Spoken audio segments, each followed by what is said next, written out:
Hi అండి, మా marriage anniversary ఎలా సెలబ్రేట్ చేసుకున్నామో మీకు కూడా చూపిస్తానండి ఈ వీడియో అయితే స్కిప్ చేయకుండా లాస్ట్ వరకు చూసేయండి.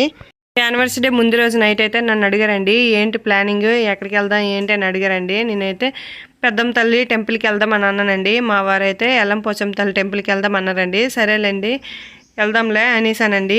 ఫస్ట్ అయితే ఎల్లంపోచమ్మ తల్లి టెంపుల్కి అయితే వెళ్ళామండి. తర్వాత అయితే పెద్దమ్మ తల్లి టెంపుల్కి వెళ్ళి కూడా వచ్చేసామండి. వచ్చినాక లంచ్ అయితే ప్రిపేర్ చేశానండి. లంచ్ తిన్నాక ఇవన్నీ ప్రిపేర్ చేశానండి. నైట్ డిన్నర్కి బిర్యానీ, స్వీట్ అయితే రెసిపీ అయితే వీడియో తీసానండి, పోస్ట్ చేస్తానండి. చికెన్ వండానండి, సలాడ్ చేశానండి. నెక్స్ట్ అయితే మేమే నలుగురము కేక్ కట్ చేసుకున్నామండి. చాలా సింపుల్గా హ్యాపీగా అయితే చేసుకున్నామండి. ఎక్కువ హంగామా పడ్డామంటే డిసప్పాయింట్ అయితే అయిపోతామండి. నాకైతే ఎందుకో హడావిడి చేసిన రోజు అయితే డిసప్పాయింట్ అయిపోతామండి. ఇలా అయితే సింపుల్గా హ్యాపీగా అయితే మా అమ్మాలు అయితే వచ్చారండి. అనుకున్నామండి. మీకు కూడా ఈ వీడియో నచ్చినట్లయితే లైక్ చేయండి, షేర్ చేయండి, సబ్స్క్రైబ్ చేయండి. Thank you for watching.